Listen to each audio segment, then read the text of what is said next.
It's an absolute pleasure to have you again tonight. Sorry, I thought I lost you for a second with the connection, but inshallah we should be fine. I also have with us as well a lovely guest. Her name is Sarah Michael. Assalamu alaikum, Sarah. How are you today? Walaikum salam. I'm okay, thank you. How are you? Very well. Thank you so much for joining us today. I want to talk about today, which comes with regards to halal food. Just myself tonight, please do call in. The number should be at the bottom of your screen. Before I come on to you, Sarah, I want to first speak to our chef for tonight. Thank you so much again for joining us. It's an absolute pleasure. When it comes to halal food, chef, we do hear a lot that our way of cutting the meat, or the way in which we are distinguishing halal, is regarded to be cruel. It's regarded to be something which a lot of people do have a lot of comments about. So we want to distinguish, what does it mean when we say halal food? Thank you very much, Sister Fahima. I begin in the name of Allah, the Beneficent, the Merciful, and I send the great greetings to the Prophet Muhammad and all the messengers who came before him, and greeting to all the brothers and sisters and all the viewers tonight. This point is very important, Sister Fahima, especially when we talk about halal. Sometimes those people who are not familiar with an Islamic religion, they think, as you have clearly mentioned there, they think that we are so cruel when it comes to eating, especially meat. However, when we talk about the concept of halal, there are two things there which we need to understand. Number one, as Muslims, also we believe the members of Abrahamic faith, meaning Jewish community, most of the Christians, maybe not now, but before, and we Muslims, we all believe that when you eat meat, you need to make sure you eat that which is clean. And before you eat the meat, you have to make sure you slaughter it. You don't just kill it the way you want. Slaughtering in order for the blood which is inside the body of the animal to gush out, so that the meat, when you eat, it doesn't have the content of the blood which can become harmful to your body, your spirit, and so on and so forth. So when we slaughter the animal, we mention the name of God, that we want to make sure what we eat, we connect with the creator of this animal which we are going to eat. So we can use the word blessing. We want to bless the meat before we eat. And another thing which is very important, in terms of halal, when we say the name God and then we cut the if we can call the reins, or the area where the blood passes through the throat, is to purify the meat. Now, as we understand, when we eat that meat, not only that we have connected ourselves with the God, the Creator, but at the same time, we believe that the meat has been blessed, purified, and then we wash, we cook, we eat. Now, can we slaughter any animal in order for us to eat? The answer is no. So the concept of halal goes beyond the slaughtering of the animal. There are certain animals we are not allowed to eat, even if you slaughter them in an Islamic way.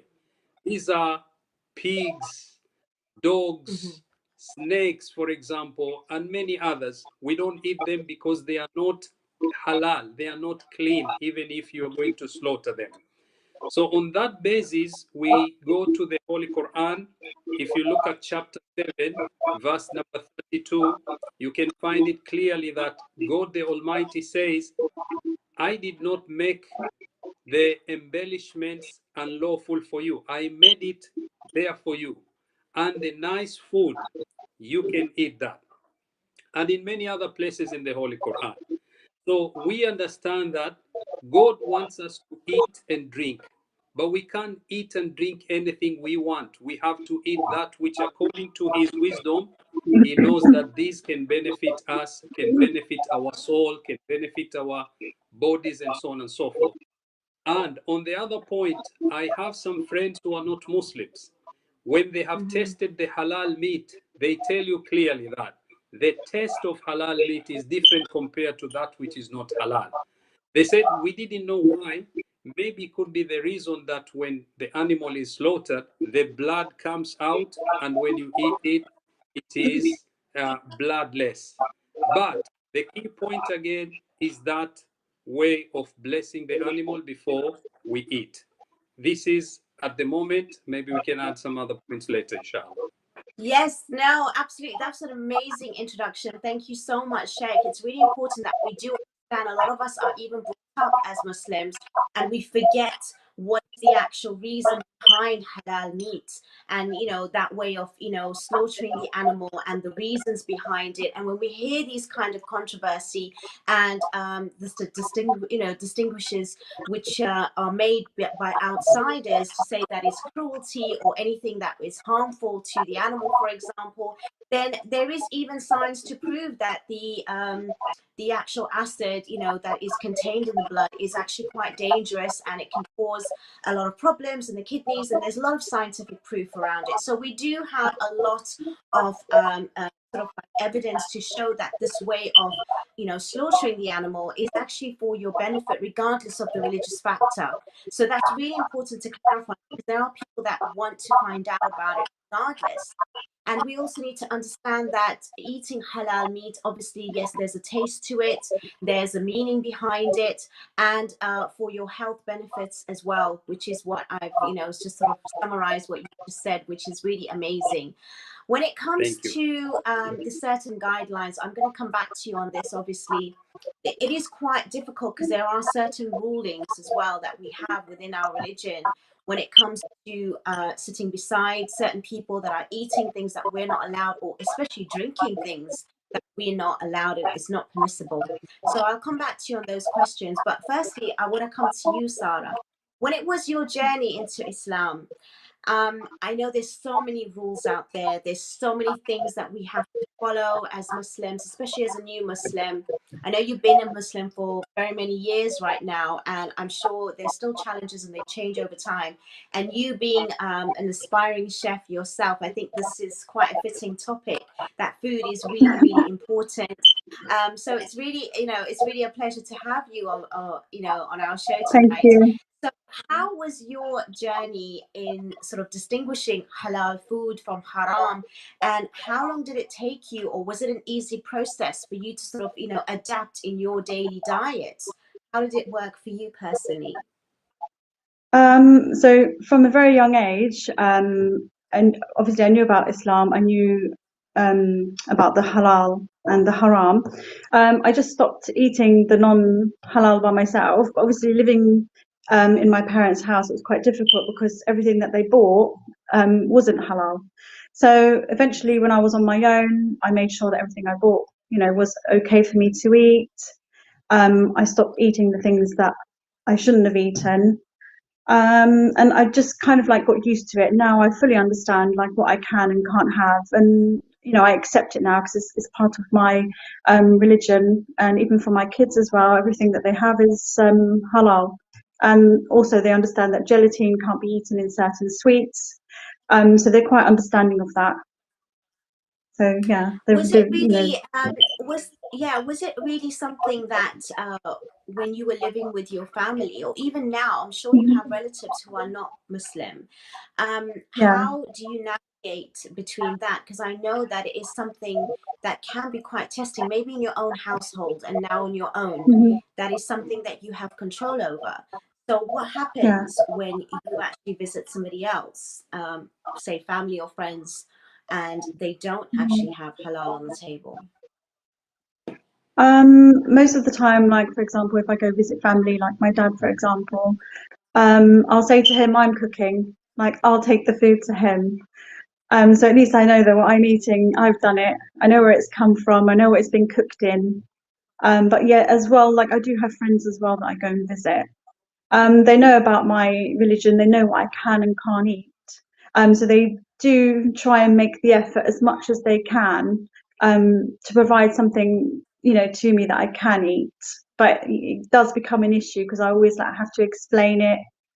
But you're always wary as well. Like, have they got the right meat? Is it okay for me to eat it? Like, if there was a vegetarian option, for example, I'd probably take that just to be Okay. on the safe side. Yes, no, of course, absolutely. I can tell that it is quite challenging, and I've spoken to many reverts in the past as well. And Sheikh, when it comes to the rulings, it is quite strict, especially how we need to behave and perform, especially when we're sitting on a table. And like I mentioned before, when we are in our own household, in our own settings, we can maybe manage that even if we have, members that are not from our faith or eating with the same habits. We obviously have control. There are some people, unfortunately, that even are not happy about their family members who have actually reverted to Islam. So they don't actually, understand, or they don't actually accommodate. But then you don't want to cut family ties, and you don't want to make it difficult. But it does become more difficult, especially when you've got children as well. So, like, when it said, even, we have to sit on a table without alcohol on there. Now, if there was a setting, for example, in a revert family, and that is part of the family, it's not in your house, or you're a child, or you're someone who is younger and your parents are doing that, how do you navigate, and what is the rulings then? Because I think this is something we don't really talk about. And again, people are just either thinking it's black and white, and is it really black and white, and how do we navigate around this? Before coming to that important question, I need to refer to the Holy Quran again, Surah number 5, chapter 5, verse number 3, where we come here into this verse and we see clearly that Allah says, حُرِّمَتْ عَلَيْكُمُ الْمَيْتَةُ. Forbidden to you as food are dead meat, dead animal without being slaughtered. The one who died on its own, you cannot eat that. And then another thing which is not lawful, forbidden for you, is blood, the flesh of swine, that which has been dedicated to other than Allah, the beast strangled, or killed by blows, or by falling to death, or the beast gored to death. And all these things, or the meat which has been eaten by other animal, you are not allowed to go and eat that. So when you look at the list of what we call haram things, haram food, all these come under the haram thing. Now, when we talk about alcohol, in two places in the Holy Quran, clearly Allah says that alcohol is the act of Satan. Don't go near it. Don't drink it.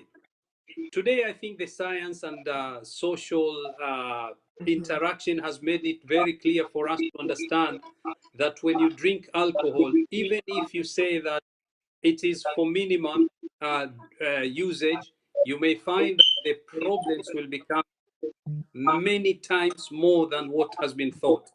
It is very good to say that NHS, for example, in UK have Yeah. made it very clear. If you go to their website, you can see the harms and dangers of drinking alcohol, even if it is one glass of wine per night, the way people used to say.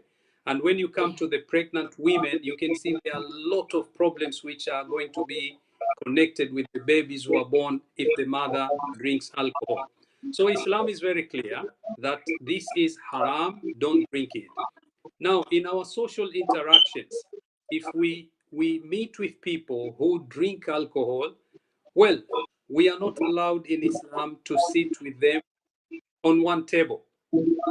We can go to the restaurants or hotels where they sell alcohol and sell food which we are allowed to eat halal. But to sit on one table with the people who drink, it means that we support the idea of drinking alcohol, which is haram and has got many problems. Maybe on social interaction also, where if I can sit with my friends and all of a sudden they see me leaving because I don't want to sit with them because they drink alcohol, they may want to know the reasons why. I respect their actions, but also they need to know my point of view. Is because sitting in those kind of gatherings will remove the blessings which we believe are there. And sometimes drinking alcohol, it can make people to make a lot of judgment. For example, today, a lot of cases which we hear are caused by uh, uh, what you call road accidents. One of the major issues is drinking alcohol, using other substances which make the driver to misjudge when they drive. Alhamdulillah, God, thanks to God, He has made it very clear according to Islamic religion that this is haram. Don't drink half of it or more of it, it's haram. The Holy Prophet Muhammad, peace be upon him and his household, he says clearly, anything which intoxicates, whether you use it a minimum of it or too much of it, it's forbidden because it's not good for your well-being. Absolutely. There is a lot of evidence out there when it comes to it's something really which we need to address, especially when it comes to alcohol. I understand you said that when we're in a social gathering, what if the social gathering are your own parents and you have got a revert family who is mixed, where one or two members are Muslim, majority are not? How is that then acceptable? And it's maybe not your choice. Like I said, there's a lot of teenagers that are still living under the guardianship of their parents who may be drinking and they're still in that setting. How do they remove themselves? And if their parents are not actually accommodating and understanding and saying, well, this is what you want to do, even if we don't believe in it, you're doing it, but we're not here to change. What do you do then? Yeah. Yeah, actually, in some cases it's a bit difficult. Let's be realistic, especially for the teenagers who are living under the care of other people and they don't have much choice. Say it. According to the hadith of the Holy Prophet, is very clear. Any one of you who sees something which is munkar, something which is an evil being done in front of him or her, he should speak against that, or he should stop by using the hand. Stop by using the hand, speak against it, or hate it in your heart. So at least we need to try any step which we can do to change the situation. If you can explain to the family members that, well, according to my faith, I don't drink, so I'm not allowed to sit on a table. Be as humble, as clear as possible to explain. Don't violate their rights because they don't know your religion, but try to explain to them. Yeah. I understand that in many households, they do care for other people's belief. So when you say, for example, to a Hindu who doesn't eat meat, if the Hindu, you welcome him, please eat meat, you may say clearly, I'm sorry, I'm not allowed to eat. You respect that. So we live in a world where I think this understanding should be there. It should be give and take, two-way traffic. And when we communicate well, there's a possibility understanding can come there.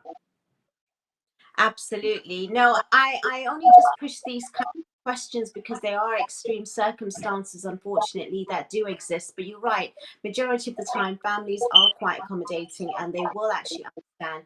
How realistic is this in your sort of scenario or cases around you, Sarah, where you've seen these kinds of things that's happening within a family and some people are not actually that sort of like adherent to your beliefs, if not yours personally, but even maybe friends that you have around you? Is food, halal food, a real issue when you're actually coming into Islam as a new Muslim? Yes, definitely.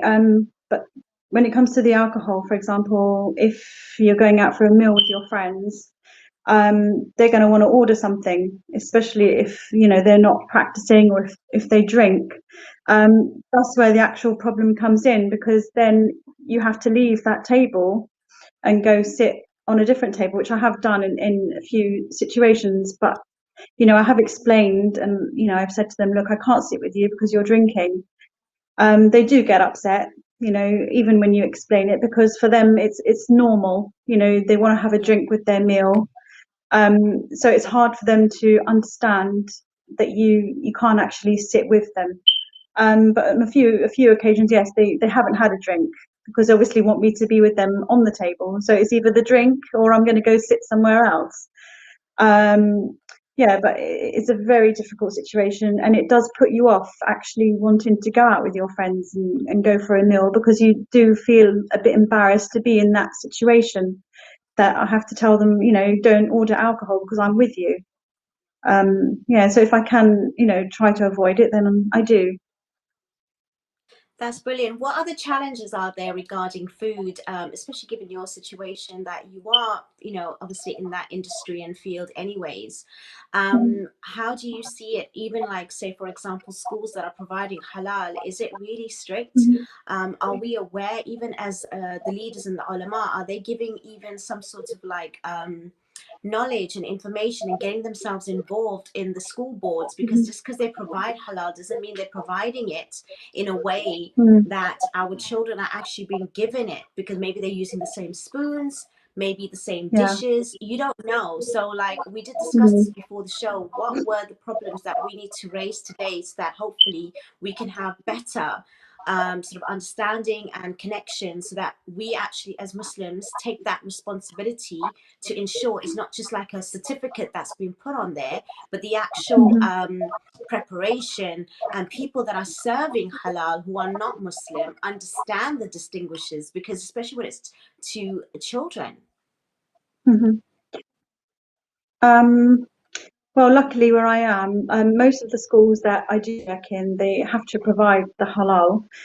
But like you said, are they following the actual rules? I mean, I think it would be very helpful if people like imams were going in and actually giving them like proper guidelines, and making sure that they are doing it correctly. Because, for example, if they're cooking a meal that is chicken breast, if they all of a sudden run out of their halal supply, are they then going to pop to the nearest shop and just go pick up an ordinary box of chicken?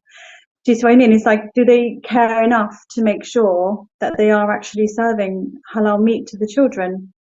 And I think that is actually a very important issue that, should be raised, and probably they should take more care in what they're doing.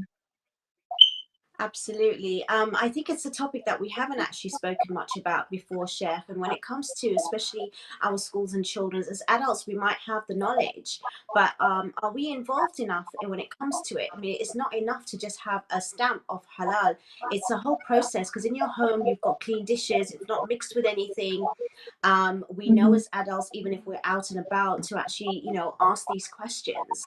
But what are the sort of like ulama, or what are the actual rulings that are being taken so that we are actually using halal in a proper format, not just with a stamp and just giving it to anyone to serve without the proper information around it?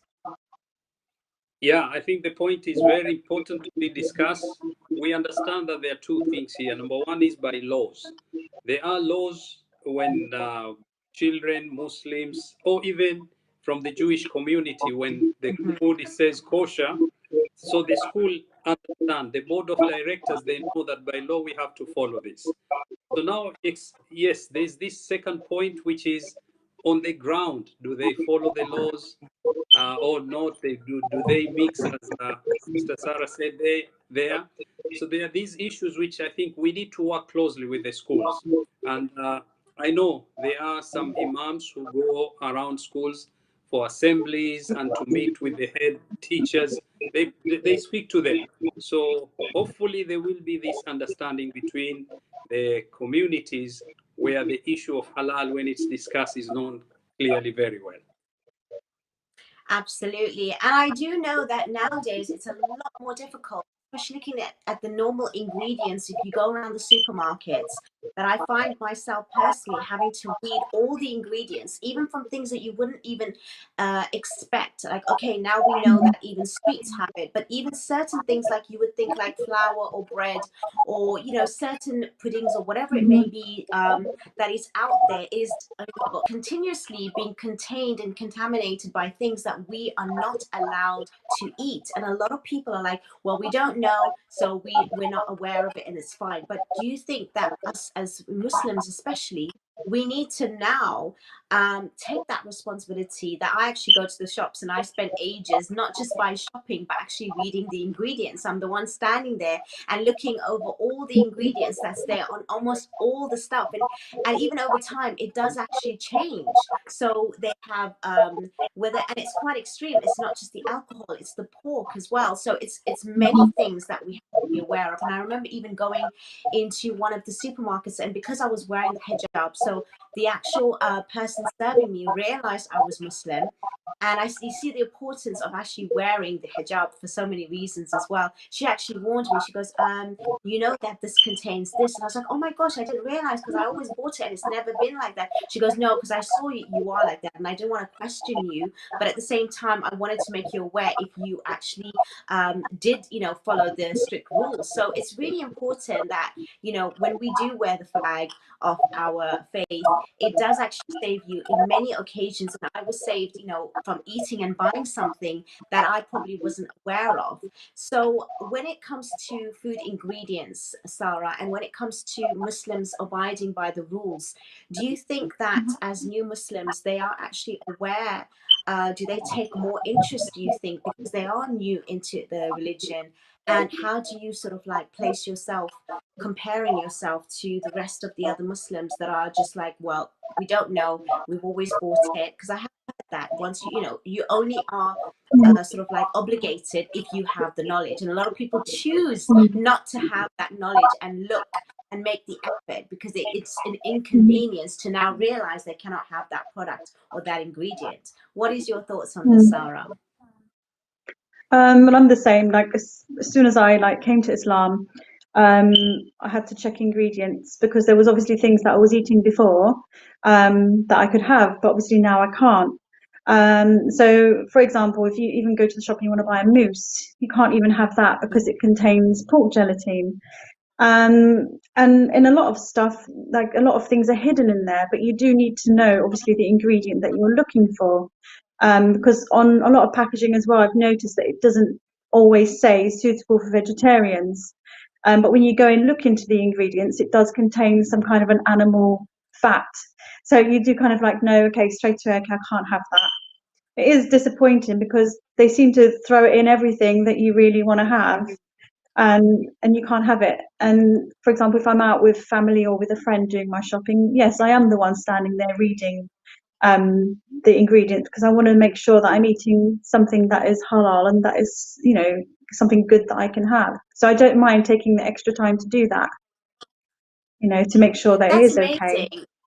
You did mention you have children. How do you explain to your Yeah. children then that they're allowed to have certain things and they're not? Because I know in school, maybe not so much now, obviously, with the situation, but Yeah. especially when they're younger, I know in the older schools, they don't allow certain things to be brought from home.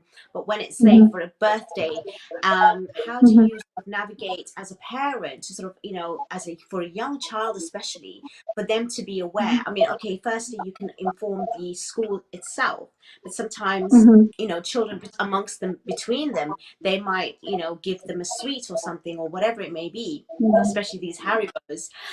So those are quite famous for like school parties and things like that, or when your children are going into certain settings, say if they're invited even to another household for a party and they're going to be serving certain things.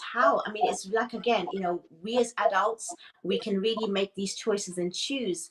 How do you sort of navigate? Because we don't always sit in a classroom where it's all Muslim, and then eventually you want to be able to mix with them outside, whether it's play dates or whether it's parties especially. How Yeah. do you sort of advise your children and tell them, especially from a really young age, say like 5 and below? Luckily, my kids are kind of like, they're well educated with it, thank God. Since they've been growing up, I've been telling them, you can have this, you can't have this. This contains pork, this has got gelatin.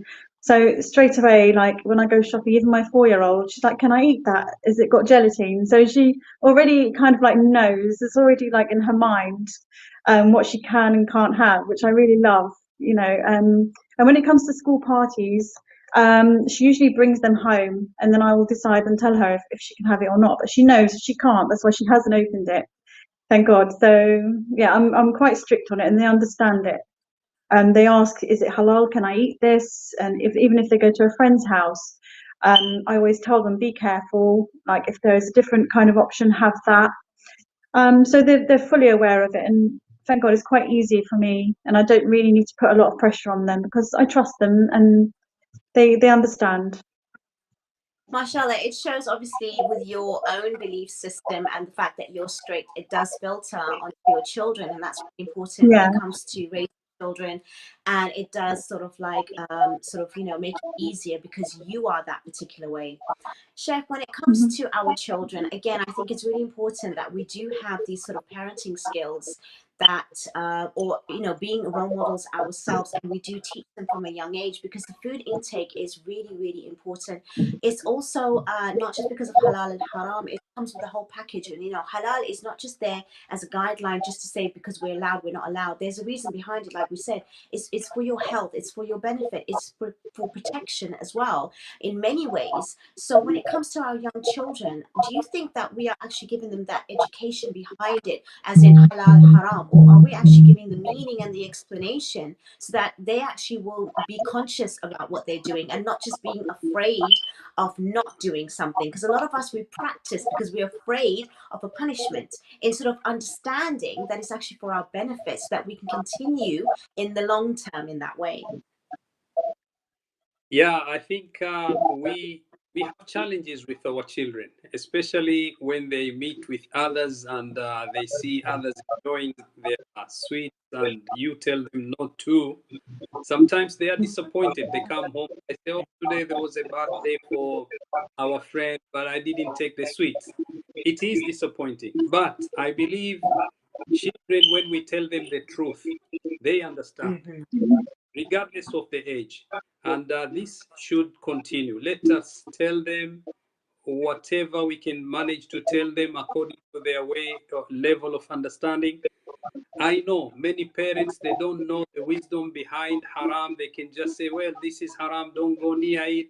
Children listen, which is good. However, we need to find more ways of explaining why, the way the program, mashallah, you and Sister Sarah explaining, very good, that there are harm, there is harm, a lot of harm in terms of eating the haram food, if we can call it.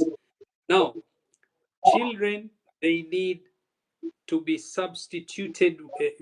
If we take sweets away, which they don't eat, substitute with that which is halal, which they can understand.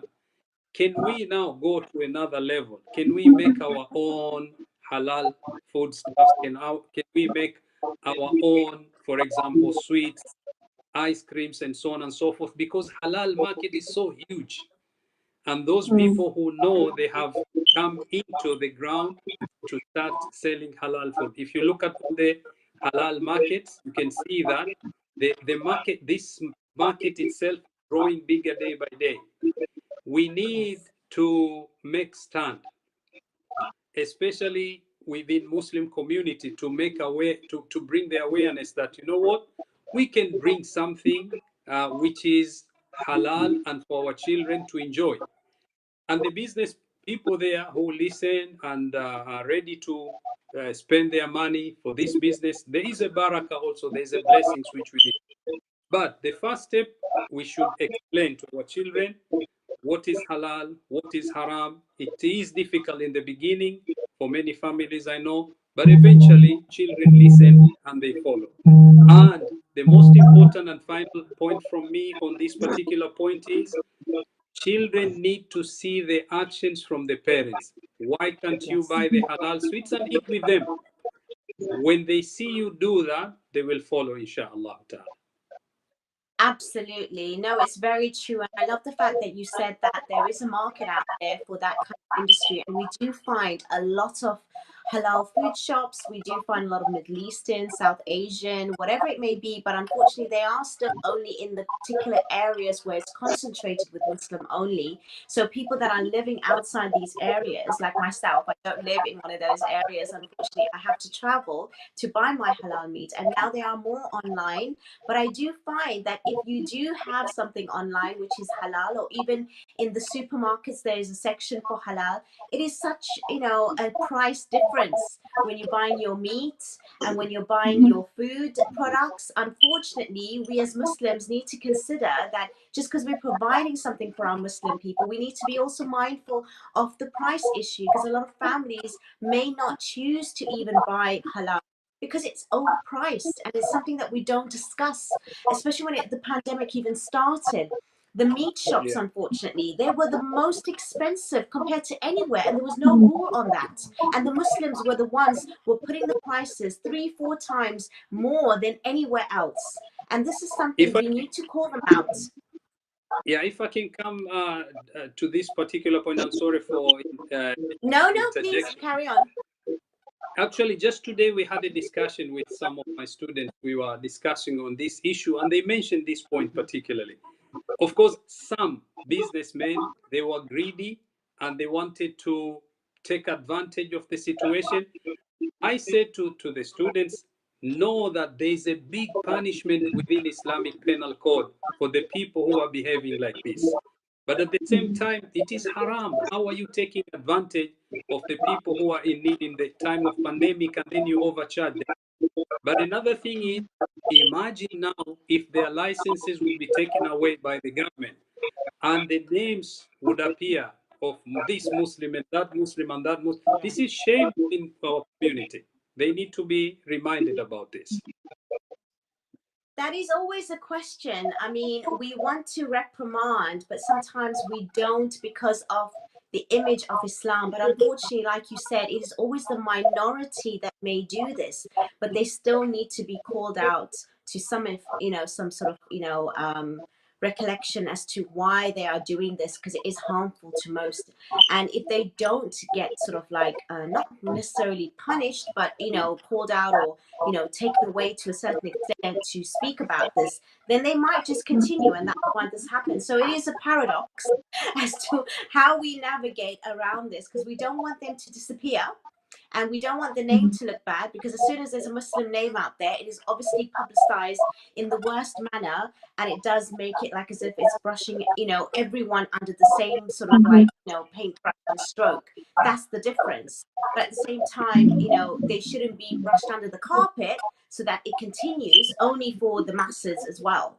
So we do need to have maybe some bodies that are in the actual, ulama or Islamic leadership, that can go to them and speak to them and do these things. And as you said, you've already been discussing that. So inshallah, there's more, I think, work to do amongst our leaders to take charge so that it doesn't go mainstream, for example, but they can still be reprimanded in the best way possible and continue, but at the same time not take advantage over the Muslim population generally, who are actually needing and giving these kind of like business that is out there, which is needed. Sarah, we have come slightly to the end of the show. We still have 10 minutes, but I want to give you both a chance to sort of, highlight some points. We've raised some really important, points right now. And hopefully, inshallah, it's only going to give us more insights as to how important it is to, take whatever we have in our mouth, and it does not just affect our body, it affects our mind, it affects our soul, it affects the way in which we behave, our performance, everything. Just like when we choose a name for ourselves, imagine what we consume and what does it do for our whole entire body inside. It's the same thing. So when it comes to final points, Sarah, what would you like to sort of see, maybe changes or improvements, or what would you like to highlight? We've got about 4 or 5 minutes before I move on to ending points from the share. Yeah, so basically the schools, that's something that really concerns me, because obviously I work in that industry and I'm there a lot of the time. So what would somebody do in a situation like if they saw somebody serving something that's not halal and it's supposed to be halal? Like, do you just keep quiet, or do you stand up and risk losing your job? I mean, what would happen? So Yeah. that's something that I would really like, to be looked at and sorted out if possible. And I don't know, yeah. That's a really good point, actually, because the thing is, even if our scholars and leaders do go into schools, I do find that we do tend to go and lecture amongst our own Mhm. community. We need to integrate into outside communities where there are Muslim children, where they may be the minority in the school, but they're the ones that actually need the leaders to come in to speak for Mhm. education of the whole, so that those Yeah. minorities are also being given that fair treatment when it comes to serving or knowledge of Islam. Because I know that our Muslim community, they're very well within our communities. They give the advice, they place themselves in situations where it's within the community. Now we need to spread it to different areas, different schools, Mhm. where there may even be only a few Muslims, but those are the ones that actually need that kind of knowledge and education. Inshallah, from this conversation, there should be more intervention, and obviously leaders like yourself and scholars with authority and hopefully with more influence, Sheikh, we can actually have these sort of things put in place. What would be your final thoughts before we end the show tonight? You have 5 minutes, so please take your time. Thank you very much. When we talk about changes and improvement, I think number one, we all need to get involved. This reminds me about a point when we talk about citizens. We categorize them into two. There are those who are active citizens and passive citizens.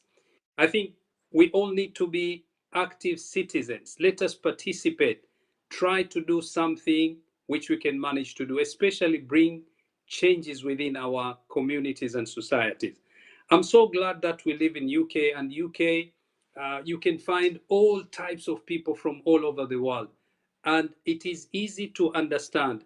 Any British person, you can hear that they eat, for example, Chinese, they eat Turkish, they eat whatever food. So it's easy for them to understand the concept of halal here. And for Muslims, I need to stress this point. When we talk about halal, we need to bring another word, which is tayyib. Halal and tayyib, they need to come together. When we talk about halal, it doesn't mean that you slaughter the meat according to Islamic ways of slaughtering, but also it needs to be clean, pure. Let it be halal and let it be pure. There are some communities I hear, they give a certificate to the chicken, for example, or the goat Mm-hmm. from the time it was born until to the time when it goes to the kitchen. They all know the story there. So sometimes it becomes more expensive because why? You can be told the whole story about it. But our brothers and sisters who sell meat, they need to make the environment clean, the environment which attracts not only Muslims, anyone who is not a Muslim. And I Yes. know there are some brothers who have started companies which they're appealing, which is very good. Now, the other point is whatever we do when we talk about eating halal, it should be for the sake of pleasing God. And here, pleasing God, He doesn't need to be pleased, but it comes back to us. Whatever we eat should be for the benefit of our mind as well our heart and spirit. So let us add value when it comes to eating healthy, eating well, eating that which is balanced food. And halal could be one of the way which can make us to achieve that. And finally, children. We should make sure they understand this concept according to the level of their understanding so that they can grow in an environment where they can know that, okay, I live in UK, but here I can eat halal more than the so-called countries which are Islamic. I may go there and eat haram. So we need to make our children to be familiarized with those kind of concepts, inshallah. Thank you so much. It's an absolute pleasure to have you, Sheikh. And it's Thank an honor to actually have all your knowledge that you've shared with us tonight. And also, thank you so much, Sarah. It's an absolute pleasure to have you tonight as well, taking your time away from your children and work. I really do appreciate it. It's really important that we have guests like you to come on board and share your real experience. Thank you both so much. And inshallah, we hope to collaborate again soon. I also want to say thank you to our viewers tonight. It's been an absolute pleasure to host for you. inshallah, we have taken some information that we can use in our homes. It is important us as individuals to actually take the initiative to be part of our school boards and governing boards, so that we can actually have that kind of sort of, you know, information to the actual schools that we are having Muslim children's in there, not just rely on, you know, whatever is being set by the school itself. Also, keeping our, you know, places that we do sell halal food in a really modern, clean sort of way, which is attractive, so that, you know, we actually want to buy from these places, is really relevant. I'm so glad that our Sheikh has mentioned this as well. Thank you so much again. Inshallah, we will be back with part 2 for the same topic next week, and we hope to see you then. Thank you again. Have a safe journey tonight, wherever you are watching from, and inshallah we will see you next week. Assalamu alaikum wa rahmatullah.